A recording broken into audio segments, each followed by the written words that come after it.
할렐루야. 오늘 금요 응답의 밤에 나오신 우리 모든 성도들을 사랑하고 축복합니다. 여러분 가정에 또 오늘 이 저녁에 나오셔서 기도하는 모든 제목들이 하나님 앞에 온전히 상달되고 응답되는 역사가 있을 줄로 믿습니다.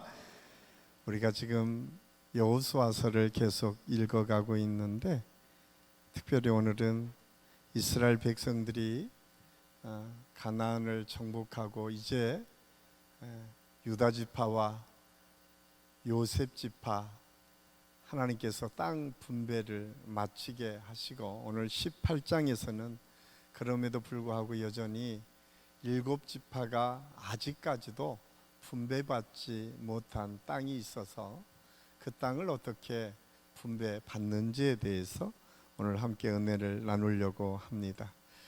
참 대단한 지도자 모세 뒤에 하나님의 일들을 감당했던 여호수아에게는 참 많은 부담의 시간이었을 것입니다. 왜냐하면 이스라엘 백성들에게 모세는 하나님을 대신하는 사람으로 언제나 40년 동안 그들이 한 번도 생각하지 못했던 가나안에 들어가는 그 모든 여정을 책임졌던 지도자가 모세였기 때문에 그렇습니다.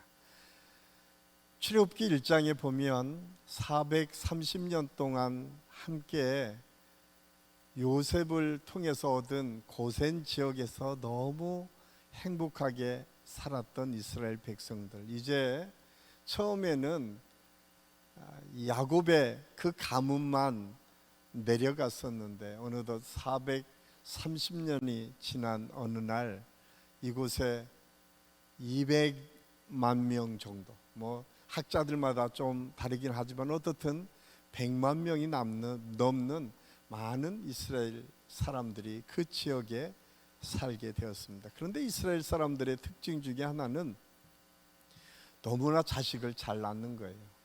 너무나 건강하게 자식을 그냥 쑥쑥 낳으니까 애굽 사람들이 생각해 보니까 이제 조금 지나면 애굽 사람보다 이스라엘 사람들이 더 많겠다라고 하는 생각을 하기 시작하면서 이스라엘 사람들을 핍박하기를 시작합니다. 그리고 이스라엘 사람들을 노예로 삼아서 그들을 어렵게 하기를 시작하니까 그때부터 이스라엘 백성들 마음속에는 하나님을 향해서 언제까지 우리를 이곳에 버려 두시겠습니까? 하나님, 우리를 이곳에서 하나님의 약속의 땅, 하나님께서 우리 아브라함 할아버지 때부터 약속해 주신 그 땅을 갈 수 있도록 우리를 이 애굽에서부터 구원해 달라고 하는 기도를 드리기 시작합니다. 성경은 그 기도를 우리 하나님께서 들으셨다. 그리고 모세를 불러서 그 사역을 감당하도록 하십니다. 그리고 이제 요단을 건너기 바로 직전까지 모세가 그 놀라운 하나님의 역사들을 이루며 40년 동안 한결같이 이스라엘 백성들을 지도하다가 여호수아가 그 지도력을 이어받습니다. 너무나 대단한 이 목사님이나 너무나 위대한 목사님 뒤에 오는 목사님들이 참 힘든 것처럼 이 모세 뒤에 온 여호수아가 얼마나 많이 힘들었겠어요. 그런데 하나님께서 여호수아도 탁월한 지도력을 통해서 잘 이스라엘 백성들을 이끌도록 인도해 주셨습니다. 그럼에도 아직도 이스라엘 백성들 안에 분배받지 못한 땅들이 있었기에 오늘 2절 3절은 이렇게 기록하고 있습니다. 그러나 이스라엘 자손 중에 그 기업의 분배를 받지 못한 자가 아직도 7지파라. 여호수아가 이스라엘 자손에게 이르되 너희가 너희 조상의 하나님 여호와께서 너희에게 주신 땅을 점령하러 가기를 어느 때까지 지체하겠느냐. 분배받지 못했던 것뿐만 아니라 지금 이 말씀을 보면 이스라엘 백성들이 그냥 그 땅을 바로 들어가도 됐지만 자꾸 지체했었다라고 성경은 기록하고 있습니다. 그 이유는 아마도 단순히 일 처리가 늦어져서 지체되는 것이 아니라 하나님의 약속을 믿고 담대하게 그 약속대로 전진해 나가면 충분히 그 땅을 내 것으로 만들 수 있었음에도 불구하고 그들이 그 땅에 철병거를 이루고 있었던 그 사람들을 두려워하는 마음이 있었어요. 또 하나는 아니 지금 유다 지파, 요셉 지파가 있는 땅, 그 좋은 땅들은 벌써 그 사람들이 다 갖고 이제 저 시골 땅 별로 갖고 싶지 않은 땅만 우리에게 있지는 않습니까? 라고 하는 불만이 동시에 있었던 것 같습니다. 그런데 그것만이 아니라 가장 결정적인 문제는 그들 마음속에 중심을 잃어버렸어요. 하나님께서 주셨던 그 처음의 열정, 가나안 땅을 정복하면서 하나님께서 아브라함을 통해서 모세를 통해서 약속해 주신 그 땅을 차지하겠다고 하는 그 열정들이 식어지기 시작했다라고 하는 사실을 알 수가 있습니다. 그 사실은 어쩌면 그냥 여기가 좋사오니 우리가 여기 모여 있는 대로 적당히 살면서 이제 시간 되면 점점점 우리가 땅을 차지하고 그러지 않겠습니까? 라고 하는 정도로 아마 소극적인 생각 속에 이들이 지체하고 있었던 것 같습니다. 우리가 신앙생활 하면서 그리고 이 세상에서 성공한 인생을 살아가는 사람과 그렇지 않은 사람의 차이는 항상 소극적이고 적극적의 차이가 있어요. 그냥 주어진 일에 안주하며 편안하게 살기만을 원한다면 우리의 삶의 변화를 경험하기 참 어렵습니다. 그런데 성경은 끊임없이 믿음의 사람들에게 주시는 약속은 뭐냐면 도전하라고 하는 거예요. 저는 우리 이 저녁에 기도하러 나오신 저와 여러분이 다시 한번 하나님께서 주시는 도전을 회복할 수 있는 은혜가 있기를 예수님의 이름으로 간절히 축원합니다. 도전을 잘 하기 위해서 먼저 필요한 것은 신앙의 중심이 세워져야 됩니다. 1절 말씀에 보면 이스라엘 자손이 온 회중에 실로에 모여서 거기서 회막을 세웠으며 그 땅은 그들 앞에서 돌아와 정복되었더라. 이스라엘 백성들이 가장 먼저 한 일, 그것은 실로에 회막을 세우는 것이었습니다. 회막은 어떤 곳이었습니까? 이스라엘 백성들이 실로에 회막을 세웠다라고 하는 이 회막은 히브리어로 오헬 모에드라고 하는 말로 쓰여져 있는데 이것을 번역하면 만남의 장막이라고 하는 말로 번역될 수 있습니다. 이는 하나님이 이스라엘 백성들을 만나시는 성소라고 하는 의미가 있었고, 이 회막이라고 하는 말, 때로는 성막, 증거막, 번막, 여호와의 전, 하나님의 집, 여호와의 장막이라는 말로 사용되어 있었음을 알 수 있습니다. 그런데 회막은 그냥 이스라엘 백성들 마음대로 지어진 것이 아니라 하나님께서 모세를 통해 주신 하나님의 말씀 속에서 그 규례대로 회막을 짓고 그 회막 안에 하나님의 임재가 있었다라고 하는 사실을 그들은 경험했고, 그 회막을 늘 이스라엘 백성들이 가나안으로 가는 모든 과정, 출애굽의 과정 속에 회막을 중심으로 해서 이스라엘 백성들이 언제나 이동했고 회막을 중심으로 해서 이스라엘 백성들이 살았음을 알 수가 있습니다. 그것은 그 회막이 하나님의 임재, 하나님의 임재를 뜻하는 성전이었기 때문에 이스라엘 백성들이 그 중심에 하나님의 임재가 있는 그곳을 중심으로 해서 이스라엘 백성들이 늘 살았음을 성경을 통해서 우리가 알 수가 있습니다. 이것을 사실 이스라엘 백성들이 전쟁을 하는 중에 회막이 어디 있는지를 잊어버린 거예요. 그래서 그들이 먼저 실로에 회막을 지키기 시작합니다. 그리고 임재하신 하나님, 그것은 무엇을 의미하냐면 회막을 지었다라고 하는 것은 신앙의 중심을 회복하기 시작했다라고 하는 사실을 우리에게 말씀해 주고 있어요. 오늘날에도 마찬가지입니다. 우리가 신앙생활을 오래 하다 보면 그냥 오늘 갖고 내일의 비전 그냥 그렇게 시간이 흘러가듯 신앙생활 할 때가 종종 있습니다. 여러분, 그런데 그러면 우리가 가나안을 완전히 정복하기 어렵습니다. 회막, 신앙의 중심이 세워질 때 그곳에서 하나님의 능력과 역사를 경험할 수 있습니다. 오늘날의 회막은 어디입니까? 그거는 기도하는 자리요, 예배하는 자리요, 우리 성전이다라고 하는 사실을 알 수가 있습니다. 저는 우리 사랑하는 한식교회 모든 성도들이 신앙생활을 하면서 여러분의 지금 회막이 어디에 있는지 한번 살펴보십시오. 여러분은 어떤 시간에 어떤 마음을 가지고 하나님 앞에 나아가는지, 그리고 하나님의 임재를 경험하는 것이 어딘지 한번 살펴보십시오. 그리고 그 중심이 매일매일 내 삶 가운데 지금 살아있는지, 나타나고 있는지를 살펴봐야 됩니다. 저는 우리 한식교회 모든 성도들에게 이 신앙의 자리, 믿음의 자리, 기도의 자리, 예배의 자리가 분명히 회복될 수 있기를 예수님의 이름으로 간절히 축원합니다. 그 사실을 성령님이 우리를 이렇게 도우시겠다고 말씀하고 있어요. 요한복음 14장 6절 7절 말씀 우리 같이 한번 읽겠습니다.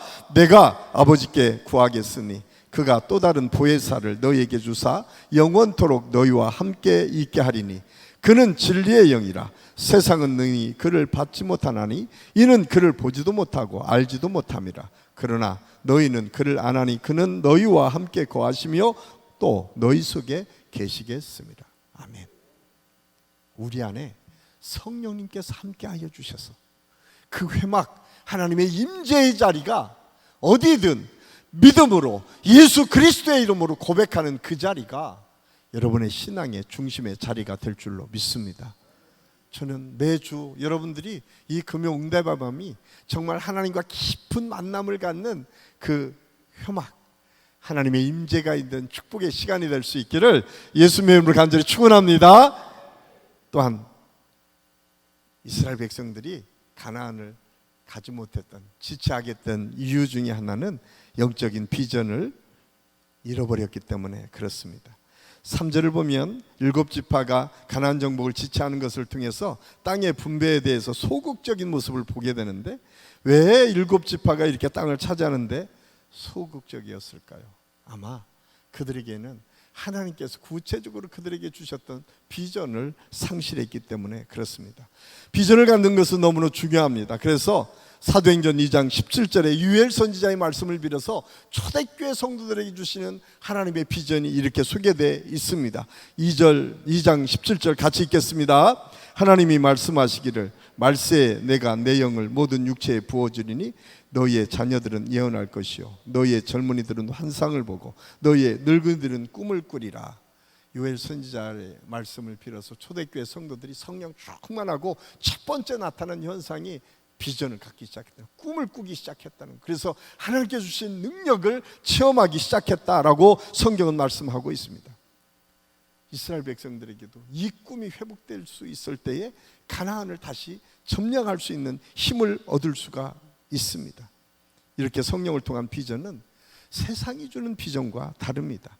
하나님 나라를 바라보는 비전, 하늘의 상급을 기대하는 사도 바울처럼 하나님께서 주실 것을 기대하는 그 비전, 마지막 때에 하나님의 놀라신 권능을 통해서 생명의 역사가 계속 이어지는 것, 생명의 구원의 역사가 우리 가정 안에서 우리 주변의 사람들과 내가 만나는 사람, 아직까지 믿지 않는 사람들 속에서 일어나는 역사들을 경험하게 하는 것, 이것이 하나님께서 주시는 비전입니다. 사실 초대교회 성도들에게는 이 비전이 남달랐어요. 왜냐하면 초대교회에 가장 많이 예수 믿었던 사람들이 하층민이었다고 하잖아요. 그때는 하층민들은 사람 취급받지 않았어요. 매일매일 일과가 똑같았어요. 주인이 시키는 대로 심부름 시키면 거기까지만 하도록 했어요. 그들이 스스로 뭔가를 생각할 수 있었던 적이 없었습니다. 그런데 예수님을 만나고 보니까 전혀 다른 거예요.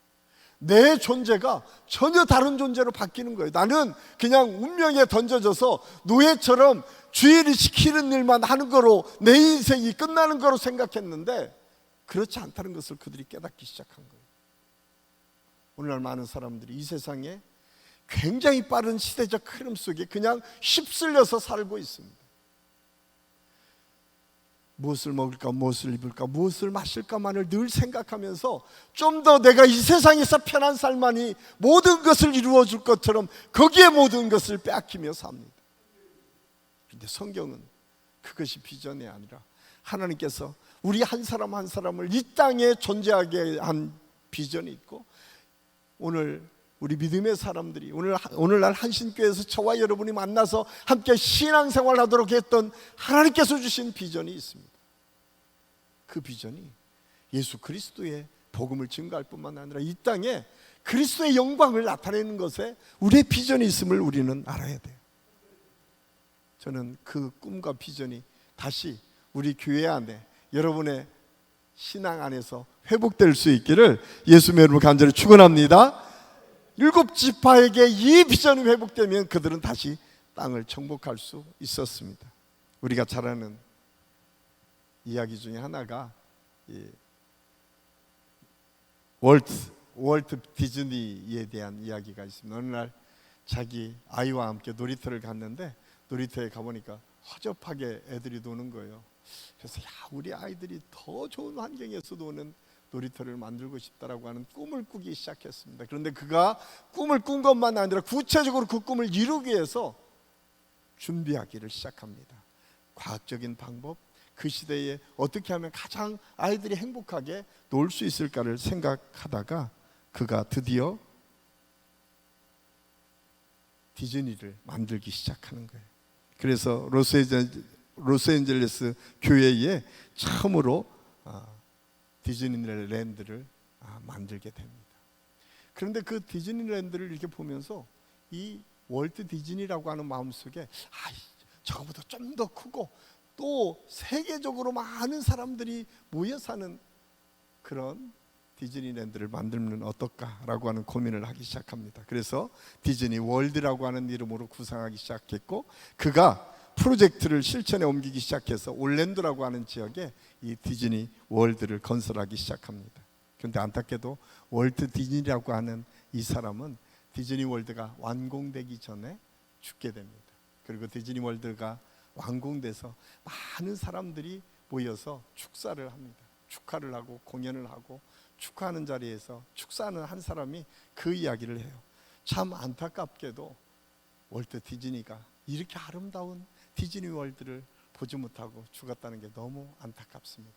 그런데 이어서 그의 아내, 월트 디즈니의 아내, 미망인인 디즈니 여사가 등장합니다. 그리고 이런 이야기를 합니다. 조금 전에 축사하셨던 분들의 이야기 속에 우리 남편의 이야기가 좀 잘못된 것 같아서 제가 수정하려고 합니다. 제 남편은 이미 월트 디즈니를 보았습니다.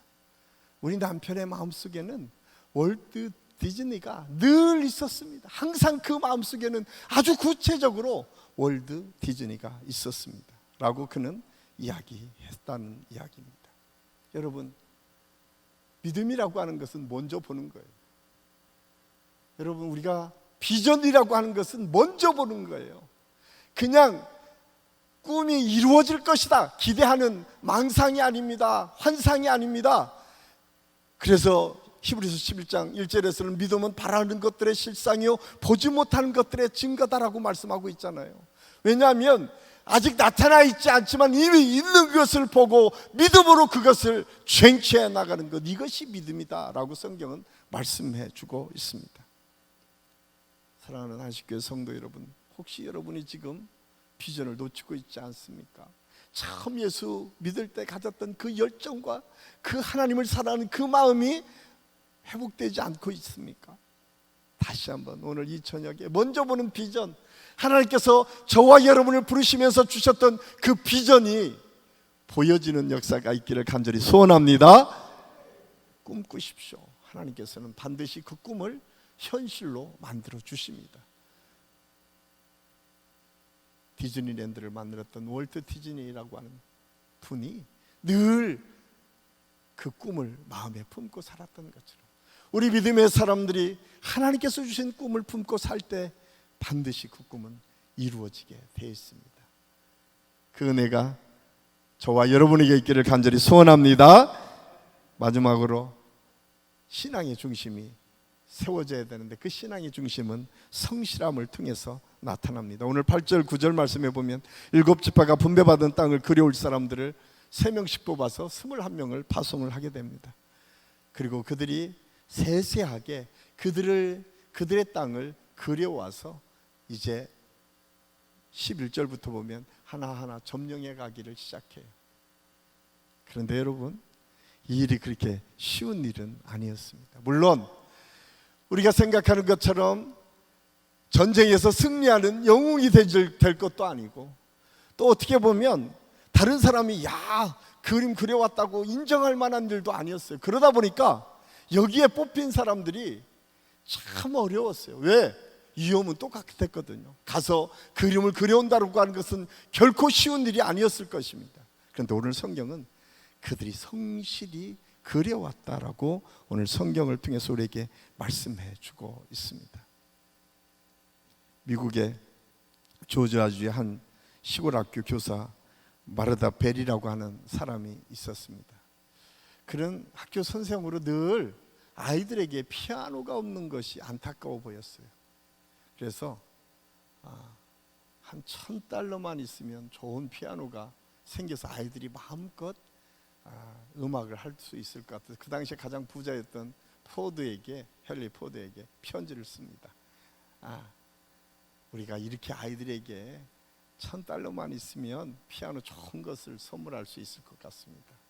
그런데 얼마 지나지 않아서 간곡한 이 사연에 포드가 답장을 보냈어요. 근데 그 답장을 보니까 10센트 보낸 거예요. 10센트. 너무 실망스럽잖아요. 이게 지금 부자가 나를 무시하나?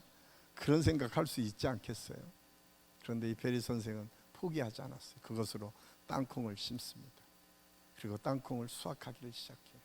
그런데 더 놀라운 것은 그 땅콩 수확한 것 일부를 포드에게 보내기를 시작합니다. 당신이 준 이 10센트로 땅콩을 심기 시작했습니다. 그리고 지나기를 5년 지나서 드디어 피아노를 구매할 $1,000가 모아졌어요. 그런데 그 소식을 들은 포드가 $10,000를 보냈다는 거 아닙니까?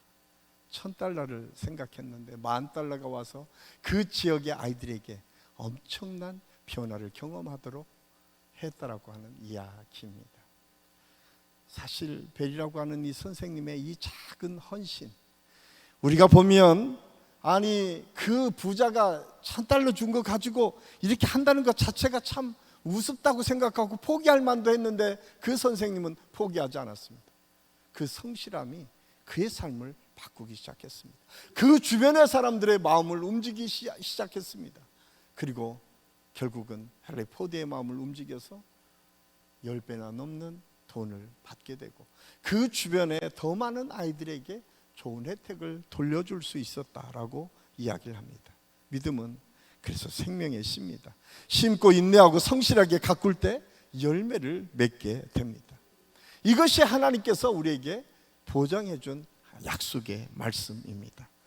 사실 이렇게 작은 일에 충성하기라고 하는 것은 결코 쉬운 일이 아닙니다. 교회 안에서 우리가 구준될 주차, 보이지 않는 곳에 청소하는 것, 또 이 남들에게 알려지지 않는 곳에서 매번 중보기도 하고 꾸준히 일을 하는 많은 분들이 있었기에 우리 교회가 이렇게 아름답게 이루어지고 있어요.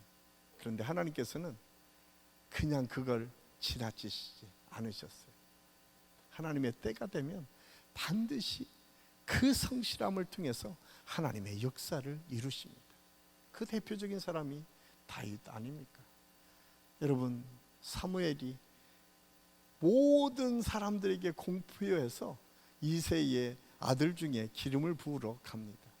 베들레헴이라고 하는 도시에 성경에 보면 그냥 사무엘이 이새 가정만 모여놓고 기름을 부은 게 아니에요. 거기에 온갖 동네에 소문 다 내고요, 제사장들이 다 와서 예식을 갖춰서 기름을 붓게 됩니다. 거기에 다윗은 없었어요. 그 이야기는 무엇입니까? 다윗은 자기에게 맡겨진 양치는 일에 열심이었어요. 그 아버지에게도 인정받지 못하는 소년이었습니다. 그런데 그는 누가 보든 보지 않든 그는 맡겨진 일에 최선을 다하는 사람이었습니다. 중요한 것은 그것을 하나님께서 보신 거예요. 그 아이의 성실함을 하나님께서 보신 거예요. 저는 우리가 믿는 신앙, 우리가 믿는 믿음이 무엇인가? 그것은 누가 보든 보지 않든 하나님 앞에 성실하면 하나님께서는 반드시 그 성실함을 통해서 하나님의 역사를 이루어 가십니다. 그 은혜가 오늘 저와 여러분에게 있기를 간절히 소원합니다. 그래서 시편 37편 3절은 이렇게 우리에게 말씀합니다. 우리 같이 한번 읽겠습니다. 여호와를 의뢰하고 선을 행하라. 땅에 머무는 동안 그의 성실을 먹을거리로 삼을지어다. 시편 성도는 그렇게 고백합니다. 성실을 우리의 먹을거로 삼는 그 순간 하나님께서 내 마음의 소원을 우리 하나님께서 이루어 주신다라고 말씀하고 있습니다. 오늘 이 저녁이 저와 여러분이 하나님 앞에 얼마나 성실하게 지금 맡겨진 일을 최선을 다하고 있는가. 꼭 교회 일이 아니라도 여러분의 맡겨진 가정의 일, 여러분의 맡겨진 직장에서의 일, 여러분의 맡겨진 목장에서의 일, 여러분의 맡겨진 그 삶의 현장에서 맡겨진 모든 것에 성실함을 통해서 하나님께서는 반드시 성실을 통해서 하나님의 역사를 이루시는 줄을 알고 우리 모두가 그 믿음으로 승리하며 나아갈 수 있기를 예수님의 이름으로 간절히 축원합니다. 우리 기도하겠습니다. 아버지 하나님, 은혜를 감사합니다. 오늘 이스라엘 백성들이 지체했던 마음을 바꾸어서 이제 실로에서 하나님의 임재를 경험하는 성막을 세웠습니다. 아버지, 비전을 다시 회복했습니다. 맡겨진 일에 하나하나 최선을 다했습니다. 하나님, 우리 한식교 모든 성도들이 이 비전과 꿈과 신앙의 중심을 다시 세우게 하여 주셔서 우리 한 사람 한 사람을 향하신 하나님의 뜻과 섭리가 온전히 하나하나 이루어지는 것을 볼 수 있도록 하나님께서 역사하여 주시옵소서. 함께해 주심을 감사하고 예수님의 이름으로 감사드리며 기도하옵나이다. 아멘.